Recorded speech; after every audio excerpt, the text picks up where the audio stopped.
Hi, welcome to today's 1 million by 1 million rendezvous. This is our online rendezvous. We also have in-person rendezvous a couple times a month, but I try to be live here with you once a week as well.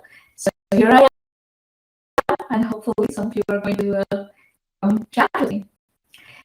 So what we are doing here is answering questions, the kinds of questions I get on a regular basis, questions I get here, questions I get elsewhere in all our social media activities, and we're just curating some of these questions and having discussions here on those questions. So feel free to ask more questions, dialogue, whatever you feel like doing, and it's basically, ask me anything is the mode of the conversation.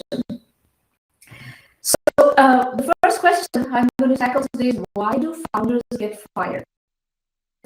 So assuming that many of you are founders and some of you are looking to raise money and bring in investors, and you're going to have people coming on board.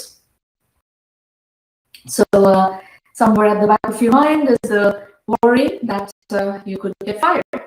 I didn't get fired in one of my companies. I started, I raised money, and then I got fired. So it's a subject that I know a lot about and have thought a lot about.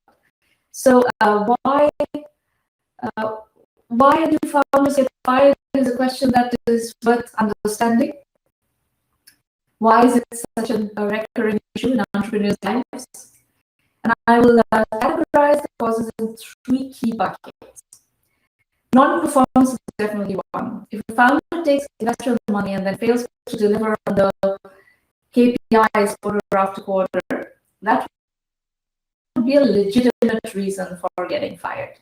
And your job, if you raise money from investors, is to give returns to investors for their money. And if the performance is not tracking to the expectation of investors, that should trigger a CEO change, and you can't really argue with that. That's a legitimate situation. Politics and personality are key. In any organization, politics and personality are factors. Often founders accept to bring in a CEO, and then there ensue personality clashes, power struggles related to politics. I experienced this myself and have written about it. I will talk a little bit. I have a question here today that I will deal with, where I will talk about how I was fired, and I'll give you a bit more of an idea of what happened there. But you have to understand the dynamics of personality, and if a new CEO comes in and doesn't get along with the founder, since you have agreed to bring in a CEO, very often that CEO could end up getting rid of the founder. It's a very, very common phenomenon. So that happens. The third reason is disagreement on strategy. So founders and boards may not agree on the strategy. And if you have a board, if you brought in investors, that could result in a leadership switch. For example, say the founder wants to build a consumer-facing business, while the board sees a safer bet in an enterprise play. If the founder has enough equity and control over voting shares, so people like Mark Zuckerberg maintain tremendous control over voting shares, and hence tremendous control over strategy.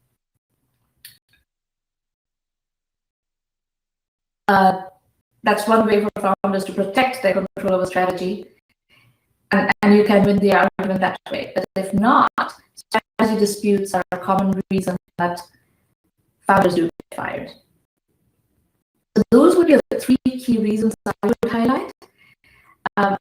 Make a note of one very, very subtle, perhaps, but important point. Getting fired only happens if you have outside investors and board members with the authority to fire you. If you own your business 100%, you typically do not get fired.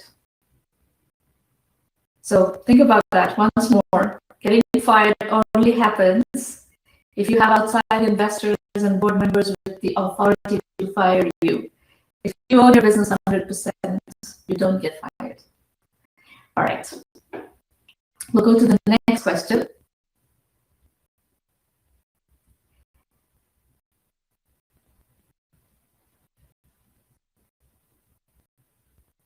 Maureen, could we have the next question on the slide, please? This next question is, how do you deal with failure?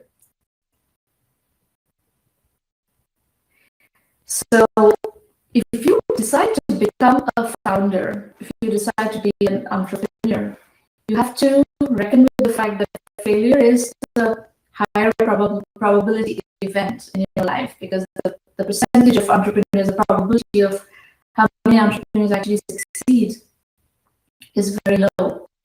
So that's something that is going to be a reality in your life. And if you don't fail with the whole venture, you will experience failure in certain strategies. You will experiment, you will do trial and error on various experiments, and there will be a lot of failures. So you have to take all that in stride. And the best way to deal with failure is to take failure as a learning experience.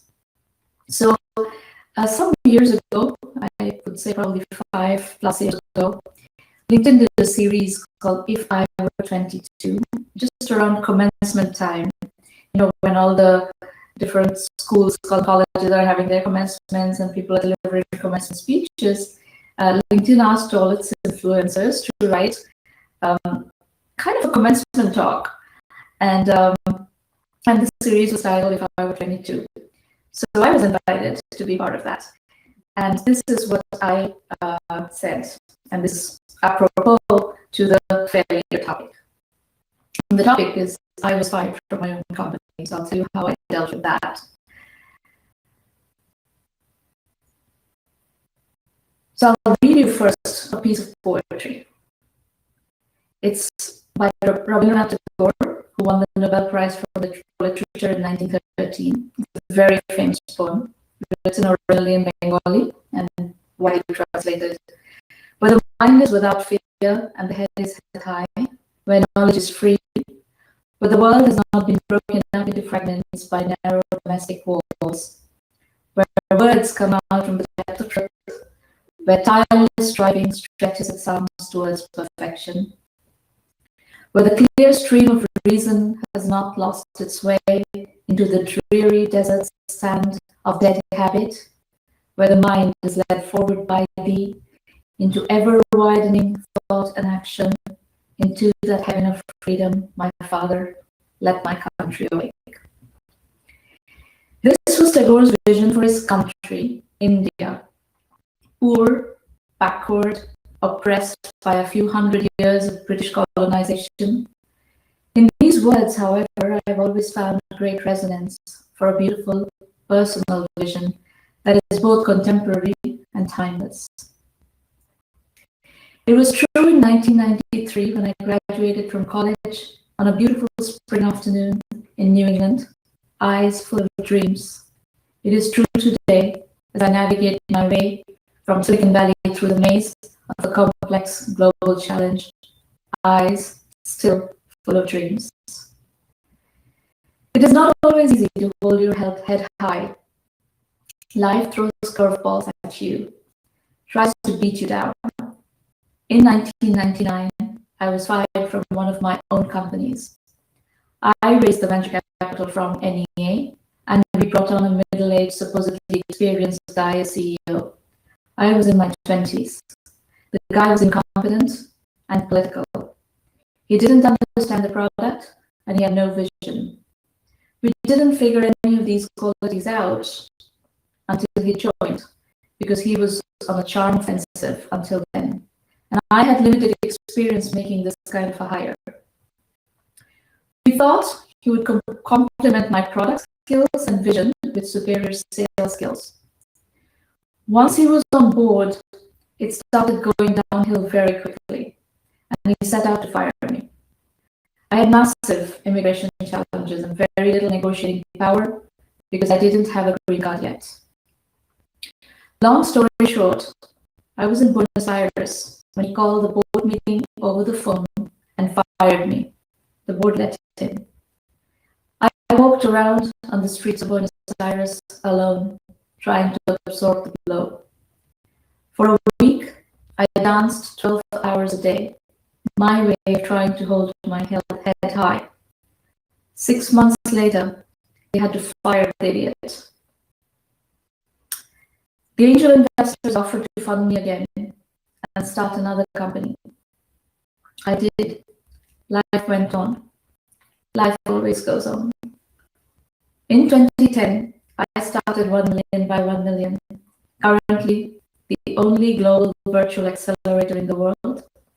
Headquartered in Silicon Valley, its mission is to help 1 million entrepreneurs reach $1 million and beyond in annual revenue, thereby creating $1 trillion in global GDP and 10 million jobs. At 16, long before that spring afternoon in New England, I had decided that I was going to be an entrepreneur and work on something consequential. There have been many ups and downs since, but I've tried to stay true to that vision. I hope that you too will develop a vision for your life, pursue it with grit, resilience, and work ethic. And as life deals you the inevitable blows, continue to hold your head high. Nelson Mandela spent 27 years in prison. Upon being released, he dismantled apartheid in South Africa and without bitterness took the reins of his country, leading it towards becoming the kind of nation that de Gaulle had envisioned for his country. In prison, Mandela sustained himself with this poem by William Ernest Henley. It's called Invictus. Out of the night that covers me, black as the pit from pole to pole, I thank whatever gods may be for my unconquerable soul. In the fell clutch of circumstance, I have not winced nor cried aloud. Under the bludgeonings of chance, my head is bloody, but unbowed. Beyond this place of wrath and tears looms but the horrors of the shade, and yet the menace of the years finds and shall find me unafraid. It matters not how straight the gate, how charged with punishments the scroll. I am the master of my fate. I am the captain of my soul.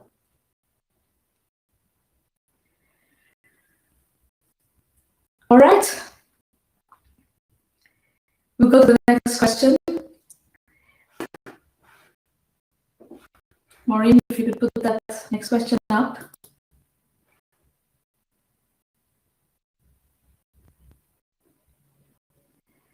The question is, you have been writing on Man and Superman. What is the premise of your series? So yes, in the earlier segments of the Man and Superman series, I have said that human history is about to bifurcate into two distinct classes. The wealthy, powerful, highly educated class that will come to dominate the future, and the useless zombie class that will be the planet's majority. Let's explore this in some detail. Already, 8 of the world's richest people own as much wealth as 50% of the world population combined. The poorest half of the population, comprising of some 3.6 billion people, owns 409 billion in wealth. 8 people, including tech multi-billionaires, Bill Gates, Larry Ellison, Mark Zuckerberg, and Jeff Bezos, own 426 billion. Inequality will increase further as automation sweeps through society, further hollowing out the middle classes. Already, the highly educated are stratifying themselves into isolation. Social mobility is declining even in America, where the American dream was once a matter of great pride. Imagine what would happen when simply being reasonably educated is no longer enough. With even white-collar jobs getting automated, you pretty much need to be a genius to have any ability to make a living, let alone create wealth. And add to that yet another scientific curveball: medical advancement and genetic engineering. The rich geniuses will not only get the best medical treatments for their ailments, they will also be able to afford more esoteric and expensive enhancements and other longevity extending medical procedures. Yuval Noah Harari's second book, Homo Deus, discusses genetic engineering at length, and I have to agree with the benefits of this scientific discipline will accrue to Superman, leaving man further behind. The progeny of the wealthy will be designed to specifications of brilliance, editing out all diseases and genetic disorders that have often been handicaps thus far. Inequality increases further, and in a few centuries, are we then looking at Superman, Homo Deus, as Harari calls this new species, driving man, Homo sapiens, into extinction? So that's that's the premise of the series. If you go to the blog, there are many blog posts on the topic. I've covered and discussed this topic at length. You can definitely look up what is going to, what my thesis is on this evolution. So we can continue talking about some of these issues. I have another question on this topic, which I can use to give you a bit more on the subject. Are human beings going to get augmented? Maureen, that is the next question, I believe. So let's explore this question. Are human beings going to get augmented? Let me get a sip of water first.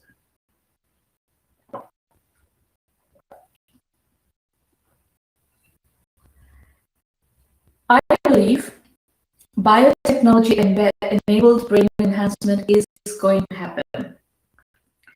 So I would like to assume, for the duration that we discuss this topic, I would like you to hold this as the assumption.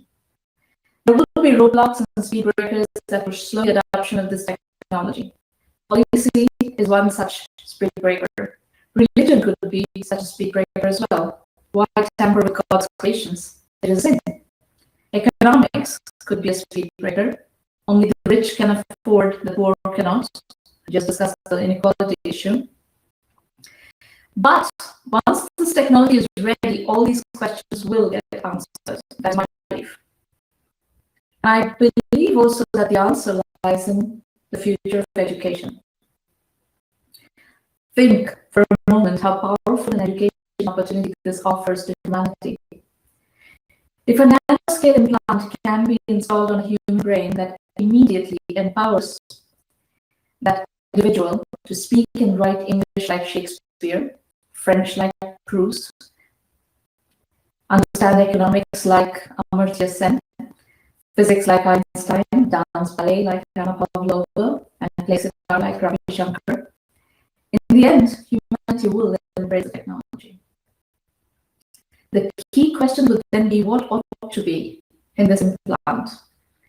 That, in my opinion, will be one of the greatest philosophy questions of the 21st century. Tonight, we have congregated, this morning, whichever geography you are at, we have congregated here to discuss whatever topics are in your mind. And I have chosen this topic, so I want you to, for a moment, put on a philosophy hat on.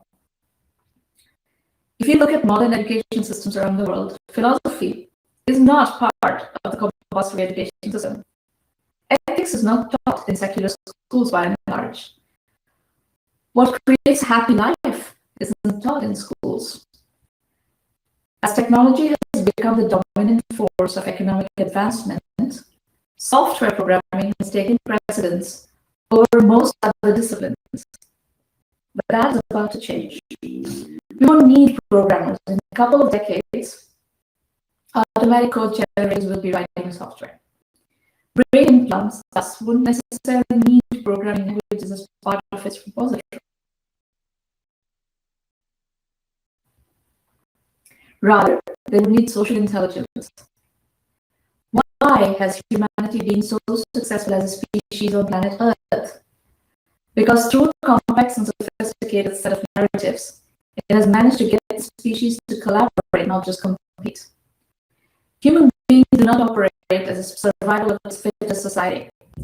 We cooperate. The strong and the privileged take care of the weak, the downtrodden. No other species operates this way. And what are those narratives that have driven this instinctive collaboration? Religion is perhaps the foremost of those. Christianity touted the concept of service as a path to heaven.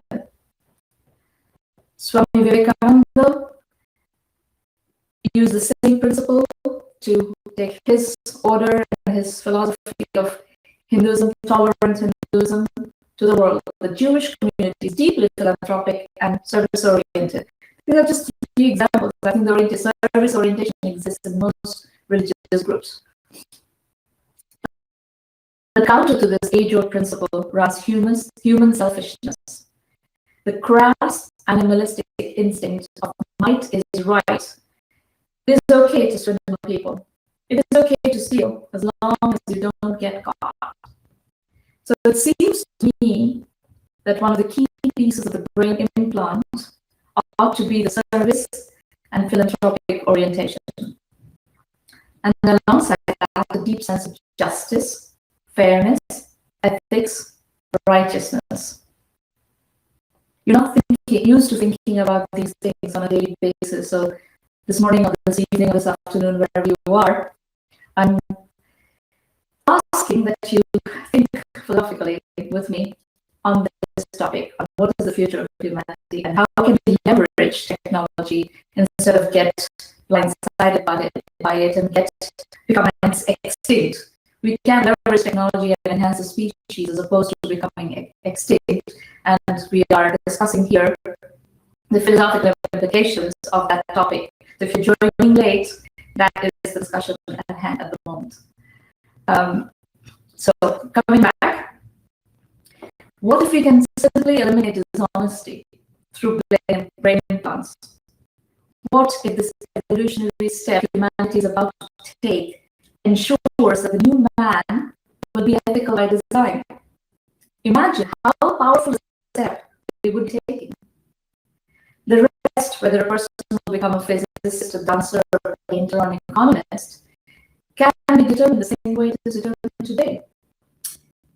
Of course, many design questions will come up as we explore the adoption of this technology. At what age do the implants get installed? Is an implant hardwired or can it be updated? I'm going to assume that implants will receive updates as our phones do today.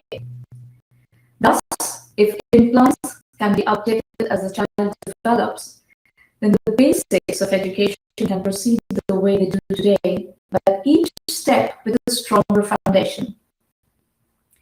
No longer would there be any risk of a child not fully grasping a lesson in algebra or trigonometry.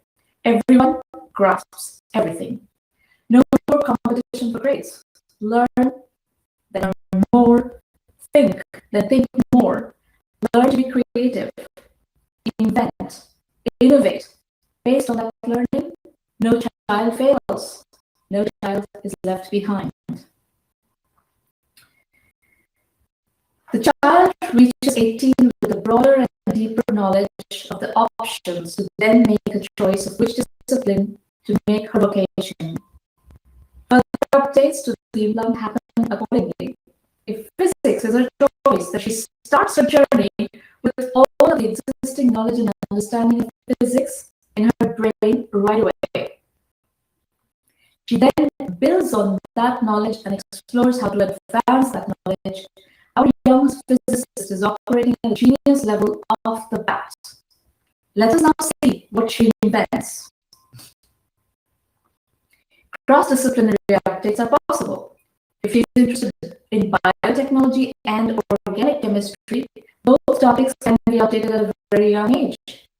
Maybe she then goes on to invent cures for depression at the cusp of these two disciplines, addressing brain chemistry in innovative ways.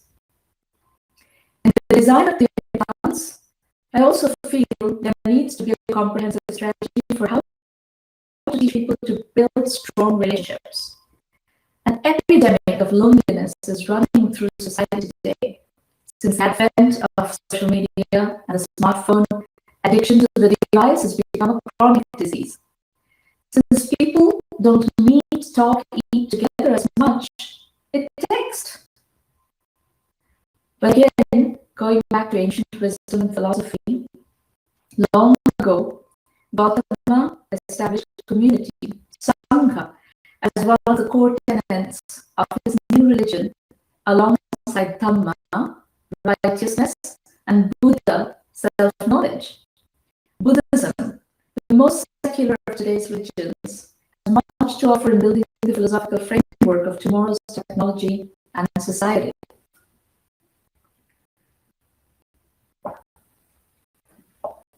So folks who are joining late, we are discussing augmentation of the human species and the philosophical context of that. The brain implants that will drive the functioning of tomorrow's society need built into their framework a desire for people to get together, eat, drink, talk, make music, dance, tell stories. The desire for human in-person communication, camaraderie, interaction, collaboration. And technology itself, social media and the smartphone, could contribute to advance community rather than becoming forces of isolation. What I'm doing here today, we are fostering community, we are discussing together topics of interest to our species together as a community. So in summary, we are, as a species, going to leverage technology to upgrade man to Superman.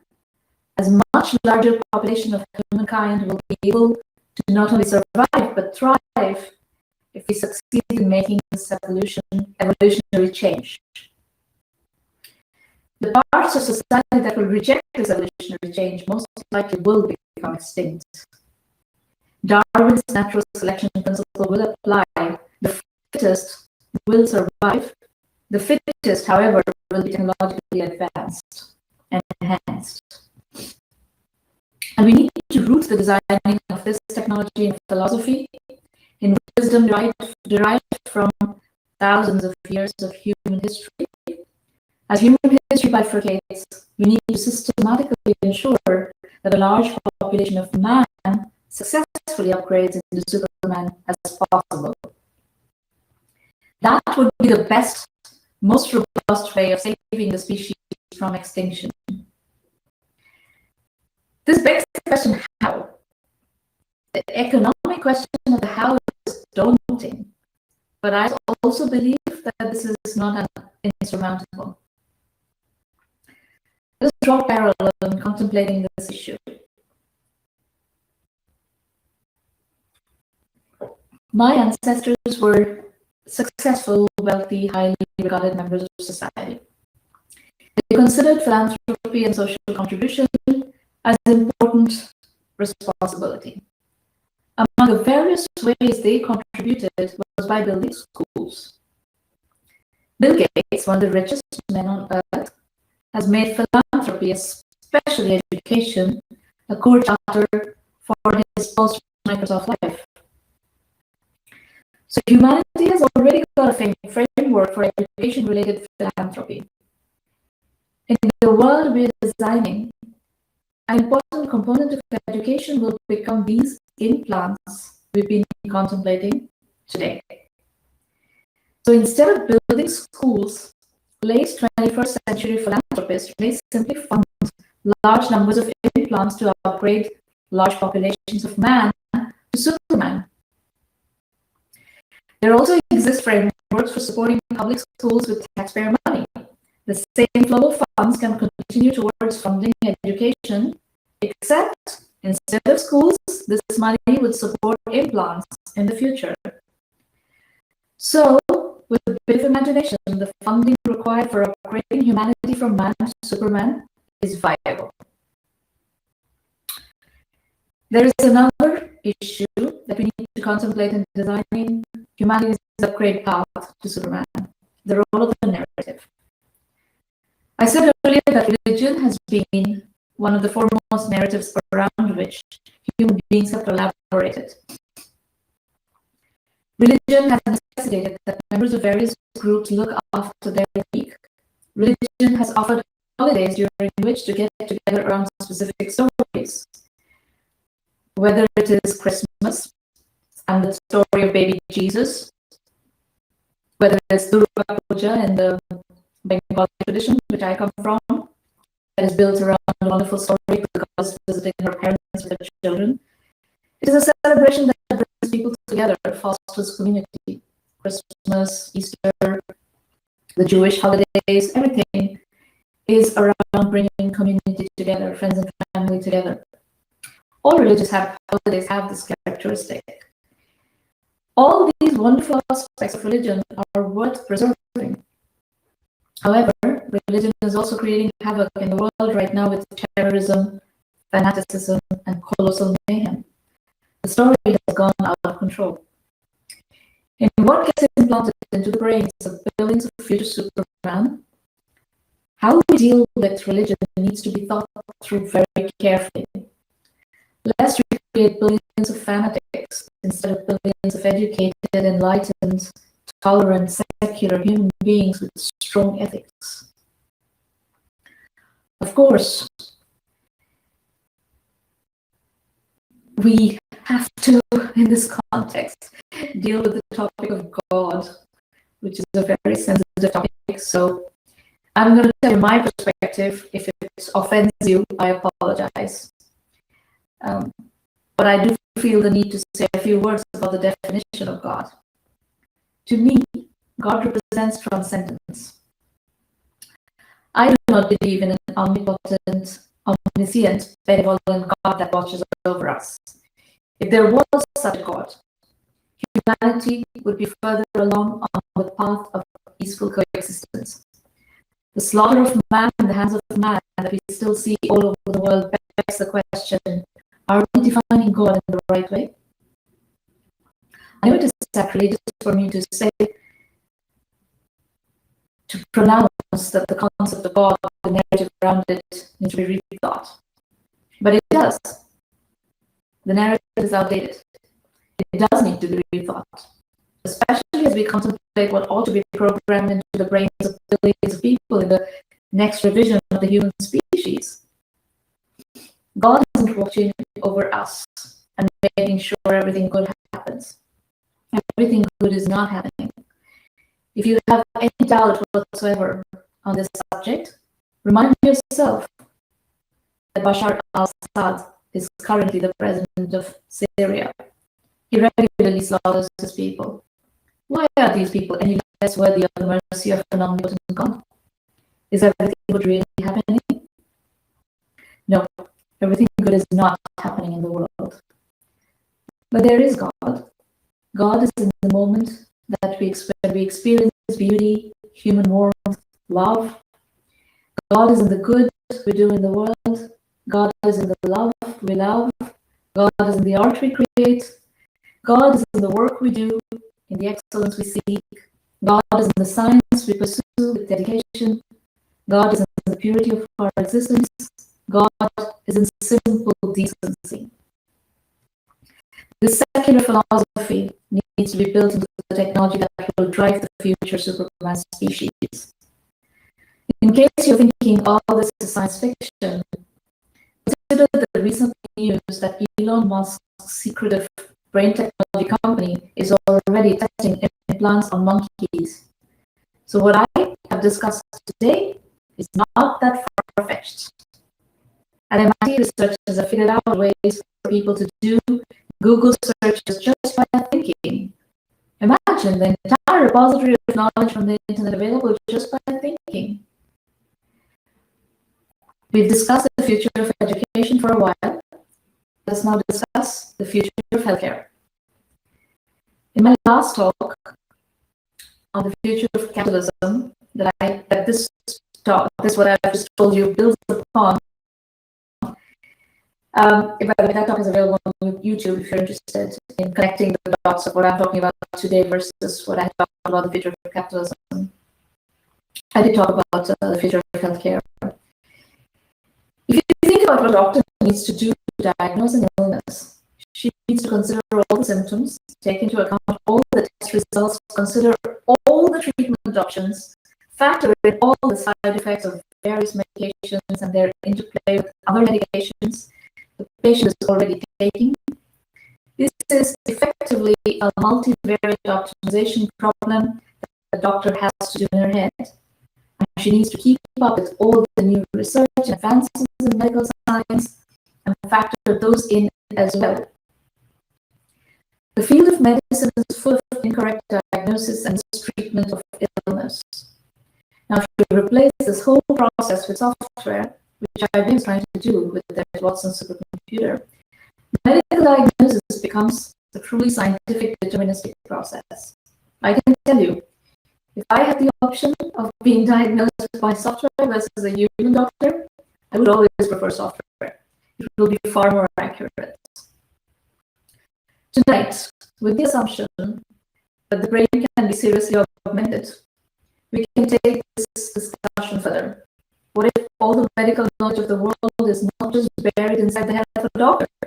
What if each individual has that knowledge programmed into the brain? Anytime there's a symptom, human beings can self-diagnose rapidly what the issue is and what is the recourse. Sure, there will be still need for surgery, advanced testing, MRIs, CAT scans, whatever. But basic healthcare takes a giant leap forward. Think about it. Let's say you were diabetic. Anytime there's a sugar low below a certain threshold, the brain immediately sends a signal and triggers you to go eat something and compensate. Today, millions of people die of this kind of issues. No longer. The field of genetic engineering is of immense importance in this context. There are so many diseases that can be simply edited out at a gene level before a baby is born.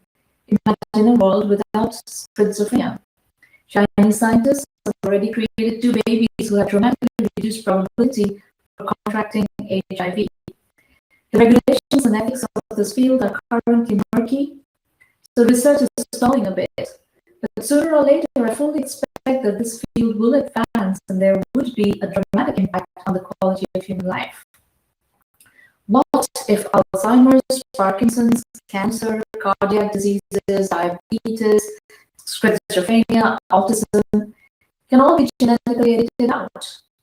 We are going to a much healthier species. You can take this line of thinking and apply it to any field and extrapolate what might happen. So let us discuss the questions that have started in your mind tonight. We have 30 to 50 years before this technology starts getting incorporated into society. Before that, a thorough philosophical reckoning of where humanity wants to go needs to be conducted. So whatever time zone you're in tonight or this morning or this afternoon, if you have time, maybe in the middle of work and you don't really have the luxury of contemplating this right now, but this video is going to be available.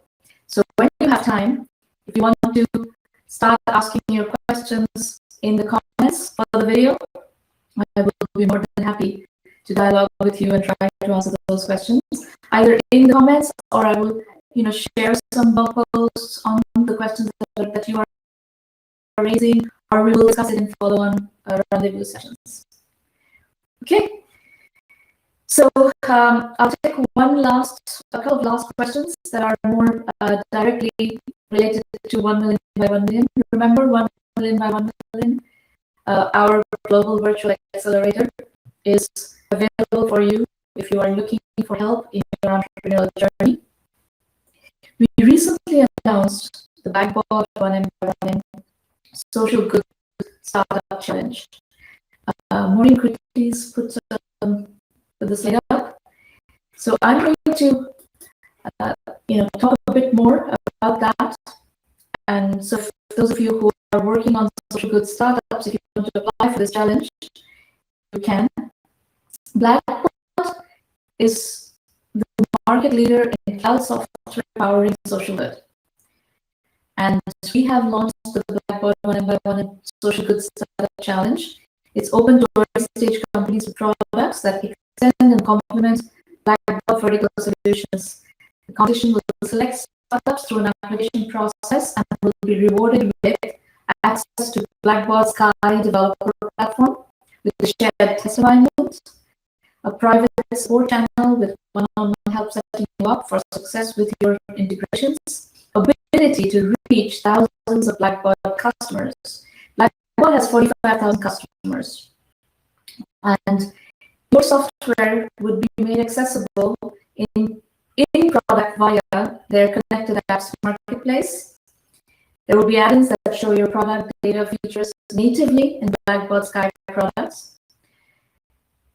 You will have the ability to join Blackboard's ISV partner program 1 year for free, including company description on blackboard.com in the partner directory, access to exclusive Blackboard partner events and content, invitation to the Blackboard Partner Summit in 2020.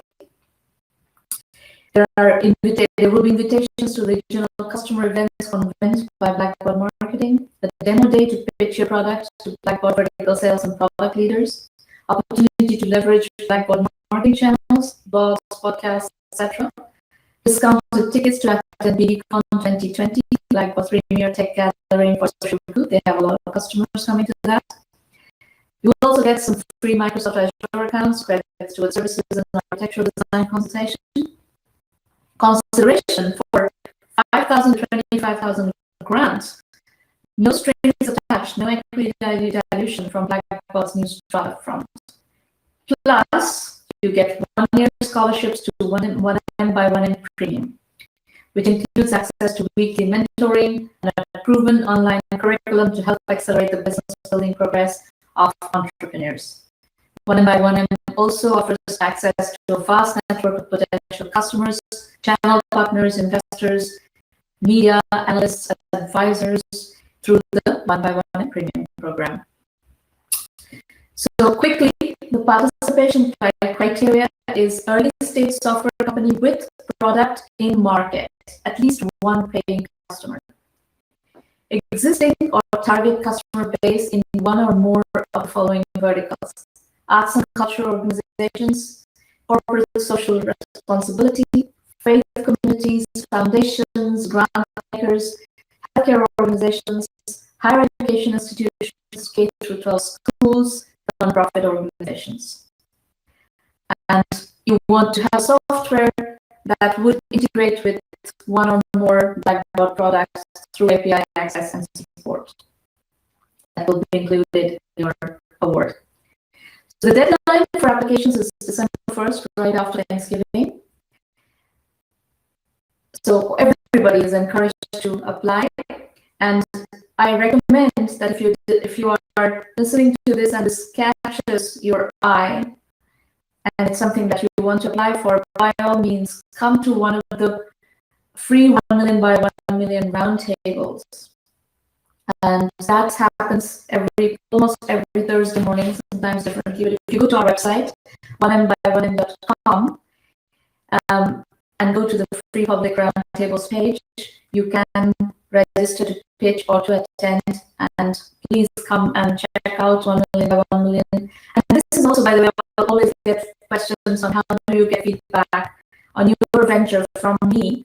This is the best place to go for that as well. We use 1 million by 1 million roundtables. So do we have a slide on the 1 million by 1 million roundtables? In which case you should put that up. But in any case, 1mby1m.com is where your journey of exploration of 1m by 1m begins. Please go there. The application link is also available there. So you can go there and find the link for the application to the 1 by 1M Blackboard challenge, and you can also find links to the roundtables, the weekly roundtable, the schedule, the links. And if you want to come to our rendezvous, which are in-person meetings in Silicon Valley, whether you're visiting Silicon Valley or are local to Silicon Valley, you can also come to the in-person rendezvous. There's a link for rendezvous where you'll find the schedule as well. we are available, extensively accessible, which is not the case with most people who are doing kinds of things that I do, but I am very accessible. So you are most welcome to come talk to me in one of these different forums, whether it's here on these like live sessions, or you want to come to in-person rendezvous, to one of our roundtables. All of those are fine. So I will be signing off from the live video feed streaming for the moment. Please keep asking questions in the public chat, in the comment section, and I will keep an eye and answer your questions. Thank you for coming today. See you soon. Bye.